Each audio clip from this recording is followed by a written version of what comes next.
اب स्ट्रेसेस के अंदर दो तरह की चीज़ें हैं, एक एंग्जाइटी है और एक डिप्रेशन है। एंग्जाइटी जो होता है वो एक सडन अचानक रिस्पॉन्स है। एंग्जाइटी उस वक्त जो है वो ख़तरनाक हो जाती है जब ऐसे सूरत हाल में भी एंग्जाइटी होना शुरू हो जाए जिससे आम आदमी को वो कैफियत में फौरी तौर पे क्या होगा कि उसका मुंह खुश्क होना शुरू हो जाएगा, उसका दिल तेज तेज धड़कना शुरू हो जाएगा और हो सकता है उसके पेट में दर्द शुरू हो जाए और उसको वॉशरूम जाने की ज़रूरत पेश आ जाए या उसको पेशाब बार बार। दोनों का इलाज मुमकिन है। इसमें थोड़ी सी जो है हमें अपनी सोच बदलने की ज़रूरत है। जो ख़ानदान के अफराद हैं, पहली बात तो ये है कि वो ऐसे मरीज़ों के लिए खुद के लिए जो मैं एडवाइस करूँगी कि जो खुद वो कर सकते हैं वो ये कर सकते हैं कि जब उनको इस तरह का पैनिक अटैक आने लगे तो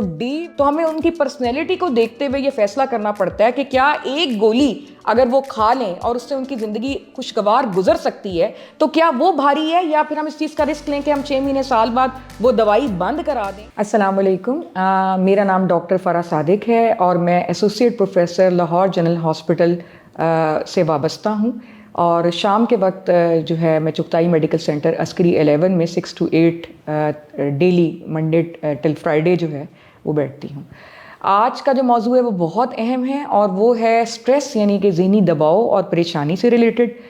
ज़हनी दबाव जो है वो हर उम्र के इंसान में आजकल बहुत कॉमन है और मेरा ख़्याल है कि इसको सबसे ज़्यादा तरजीह मिलनी चाहिए और इसको डिस्कस करना चाहिए क्योंकि हर इंसान को ये मसला है और वो इसको डिस्कस ज़्यादा नहीं कर सकता क्योंकि अभी तक भी इसको ये समझा जाता है कि ये कोई बीमारी नहीं है और लोग समझते हैं कि ये शायद कोई पागलपने की कोई किस्म है और कोई नफ्सियाती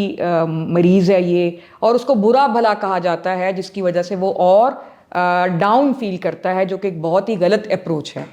तो पहली बात तो ये है कि ऐसे लोगों को मैं कहूँगी कि जो इस तरह के मरीज़ों के साथ बुरा रवैया अख्तियार करते हैं कि ये बहुत ही एक मनफी रवैया है, इसको बदलने की ज़रूरत है। ऐसे लोग हमारी मदद के मुस्तहिक होते हैं, उनकी मदद करनी चाहिए, उनका हाथ पकड़ के उन्हें इस गिरदाव से निकालना चाहिए। और दूसरे नंबर पे जो मरीज़ हैं वो कौन कौन से हो सकते हैं, इसमें बच्चे हो सकते हैं जिनको मुख्तलिफ़ किस्म के ज़हनी दबाव हो सकते हैं, जैसे पढ़ाई से रिलेटेड कोई ज़हनी दबाव है, कोई पीयर प्रेशर है कि जी इस बच्चे के नंबर जो हैं वो मुझसे ज़्यादा ना आएँ।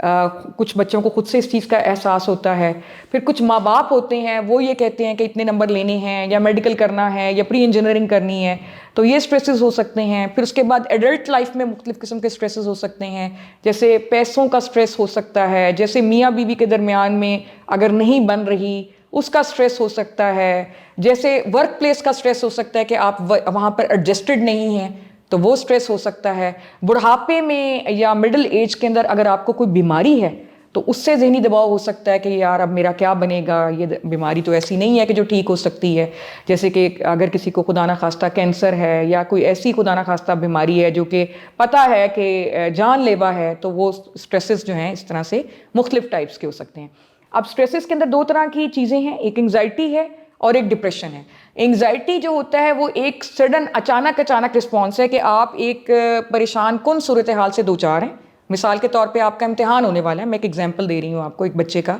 तो फौरी तौर पे क्या होगा कि उसका मुंह खुश्क होना शुरू हो जाएगा, उसका दिल तेज तेज धड़कना शुरू हो जाएगा और हो सकता है उसके पेट में दर्द शुरू हो जाए और उसको वॉशरूम जाने की ज़रूरत पेश आ जाए या उसको पेशाब बार बार आए, तो ये एंग्जाइटी है। तो ये नॉर्मल है बिल्कुल और हर इंसान में होनी चाहिए। जब भी कोई मुश्किल सिचुएशन हो, जब भी कोई ख़तरा हो, तो ये ज़रूरी है, ये अल्लाह ताला ने हमारे अंदर रखी है। लेकिन एंग्जाइटी उस वक्त जो है वो ख़तरनाक हो जाती है जब ऐसे सूरत हाल में भी एंग्जाइटी होना शुरू हो जाए जिससे आम आदमी को वो कैफियत नहीं तारी होती फिर भी होना शुरू हो जाए। मतलब आप बैठे हुए हैं और अचानक आपको कोई सोच आती है और आप फौरी तौर पे इस चीज़ का शिकार हो जाते हैं कि आपके दिल की धड़कन तेज़ हो गई, आपका सांस बंद होना शुरू हो गया, आपका मुंह सूखना शुरू हो गया, आपके पेट में दर्द होना शुरू हो गई। और ये काफ़ी ज़्यादा, बाज़ लोगों को ये इतना सिवियर होता है जिसको हम पैनिक अटैक कहते हैं कि उनको ऐसा लगता है कि जैसे उनकी जान निकल रही है, वो मरने वाले हैं। तो बहुत ही नाखुशगवार सूरत हाल है ये। और ऐसे मरीज़ जो होते हैं वो बहुत ज़्यादा जो हैं वो एक डिस्ट्रेस में होते हैं और तकलीफ़ में होते हैं, तो ये एंग्जाइटी डिसऑर्डर होता है। कुछ मरीज़ ऐसे होते हैं जिनको एंग्जाइटी तो नहीं होती है बल्कि ओवरऑल जो है वो एक उनका मूड लो होता है, उनका किसी काम में दिल नहीं लगता और वो उनका दिल करता है कि वो लेटे रहें। और इसके अलावा ये कि रोने को बहुत ज़्यादा दिल करता है, भूख नहीं लगती या भूख बहुत ज़्यादा लगती है, وزن گرنا شروع ہو جاتا ہے یا وزن بہت زیادہ بڑھنا شروع ہو جاتا ہے اور کسی کام میں دل نہیں لگتا اور وہ ایکٹیو فیل نہیں کرتے اور ایسا لگتا ہے کہ جیسے ان کی تمام انرجیز ختم ہو گئی ہیں اور ان کا دنیا میں کوئی مقصد نہیں ہے، تو اس کو ڈپریشن کہتے ہیں۔ بعض اوقات یہ ہوتا ہے کہ ایک مریض میں دونوں چیزیں پائی جاتی ہیں، یعنی جو ڈپریسڈ مریض ہے اس کے اندر یہ انگزائٹی کے جو ایپیسوڈز ہیں وہ بھی ہو رہے ہیں، پینک اٹیکس کے بھی ایپیسوڈز جو ہیں وہ ہو رہے ہیں۔ تو ڈپریشن ہم اس وقت لیبل کرتے ہیں جب آپ کا موڈ لو ہے اور تقریباً اس کو 6 مہینے گزر چکے میں ہیں، تو ہم کہتے ہیں کہ ایسا مریض ڈپریشن کا شکار ہے۔ اسی طرح انگزائٹی اس کے ساتھ اگر ہو رہی ہے تو یہ ذرا تھوڑی سی مزید ناخوشگوار صورتحال ہوتی ہے۔ لیکن اچھی نیوز یہ ہے کہ یہ دونوں قابل علاج ہیں اور دونوں کا علاج ممکن ہے۔ اس میں تھوڑی سی جو ہے ہمیں اپنی سوچ بدلنے کی ضرورت ہے۔ جو خاندان کے افراد ہیں، پہلی بات تو یہ ہے کہ وہ ایسے مریض کو سیریس لیں، اسے یہ نہ کہے کہ وہ مکر کر رہا ہے یا کر رہی ہے یا وہ ڈرامے کر رہا ہے یا کر رہی ہے، اور اس کو فوری طور پہ ڈاکٹر کی ہیلپ جو ہے وہ چاہیے ہوتی ہے، جو کہ پراپر ماہر نفسیات ہوتا ہے، اور اس کی دوائیاں ہوتی ہیں، مختلف قسم کی دوائیاں ہوتی ہیں جو کہ اس کو استعمال کروائی جا سکتی ہیں، اور وہ دوائیاں جو ہیں اس کا تقریباً 100% رزلٹ ہوتا ہے۔ یہ ضرور ہو سکتا ہے کہ دوائی سیٹ ہونے میں تھوڑا ٹائم لگے، کیونکہ ملٹیپل دوائیاں ہوتی ہیں، کسی مریض کو کوئی ایک دوائی سوٹ کرتی ہے، کسی مریض کو کوئی دوائی سوٹ کرتی ہے۔ تو یہ ہو سکتا ہے کہ ایک دوائی آپ نے اس کو شروع کروائی اور وہ اس کو سوٹ نہیں کی تو آپ کو چینج کر کے دوسری دوائی پہ ڈالنا پڑے۔ تو لیکن اس میں گھبرانا نہیں ہے، آپ نے انتظار کرنا ہے، اس کا 100% ٹریٹمنٹ ہے۔ اور دوسری بات یہ ہوتی ہے کہ جو ڈپریشن کی دوائی ہوتی ہے اس کو ٹائم لگتا ہے، کم از کم اس کو 6 ہفتے لگتے ہیں اپنا اثر شروع کرنے میں، اور اس کے بعد اس کو 6 مہینے سے سال دینا پڑتا ہے، اور کچھ مریضوں میں تو ہمیں زندگی بھر بھی دینا پڑتا ہے، کیونکہ ہمیں دیکھنا ہوتا ہے کہ کچھ لوگ جو ہوتے ہیں ان کی شخصیت ایسی ہوتی ہے کہ وہ بہت زیادہ حساس ہوتے ہیں، تو ان کی شخصیت ایسی ہوتی ہے کہ بار بار ان کو ڈپریشن کے اٹیکس ہو سکتے ہیں۔ تو ہمیں ان کی پرسنالٹی کو دیکھتے ہوئے یہ فیصلہ کرنا پڑتا ہے کہ کیا ایک گولی اگر وہ کھا لیں اور اس سے ان کی زندگی خوشگوار گزر سکتی ہے تو کیا وہ بھاری ہے، یا پھر ہم اس چیز کا رسک لیں کہ ہم 6 مہینے سال بعد وہ دوائی بند کرا دیں اور پھر رسک لیں کہ اس کو دوبارہ اٹیک ہو اور وہ دوبارہ ہمارے پاس آئے۔ تو پہلی بات تو یہ ہے کہ ایک گولی سے اگر آپ کی زندگی خوشگوار ہو سکتی ہے تو that is not a big deal at all. تو آپ نے ضرور جو ہے وہ ایسی اگر علامات آپ کے کسی بھی خاندان کے فرد میں ہوتی ہیں یا آپ کے ارد گرد آپ دیکھتے ہیں تو آپ اس کے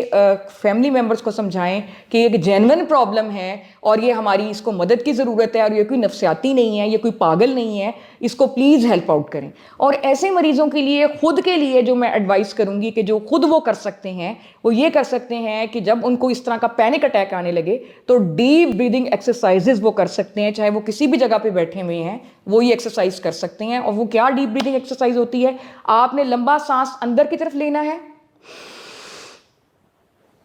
اس کو روکیں جتنا روک سکتے ہیں، اور اس کے بعد اس کو 30 سیکنڈ سے 1 منٹ میں باہر نکالیں۔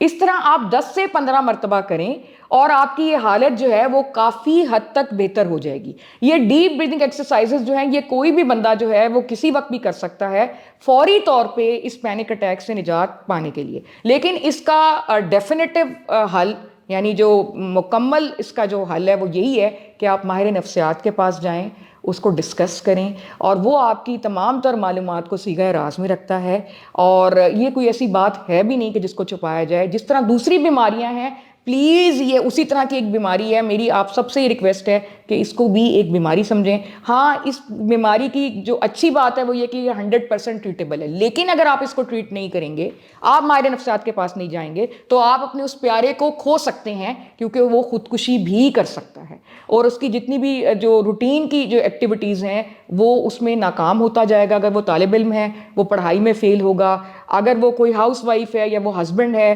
تو اس کے ساتھ پرابلمز ہوں گے، وہ ایڈکشن کا شکار ہو سکتا ہے۔ تو پلیز اپنے پیاروں کو لوز نہ کریں۔ صرف ایک چھوٹی سی آپ سے درخواست ہے کہ آپ اس کو ماہر نفسیات کے پاس لے کے جائیں، اور جو بھی وہ دوائی اس کو شروع کرواتا ہے اور جتنی مدت کے لیے کرواتا ہے اور جب وہ بلاتا ہے آپ اس کے پاس جائیں اور اس سے رائے لیں۔ بہت شکریہ۔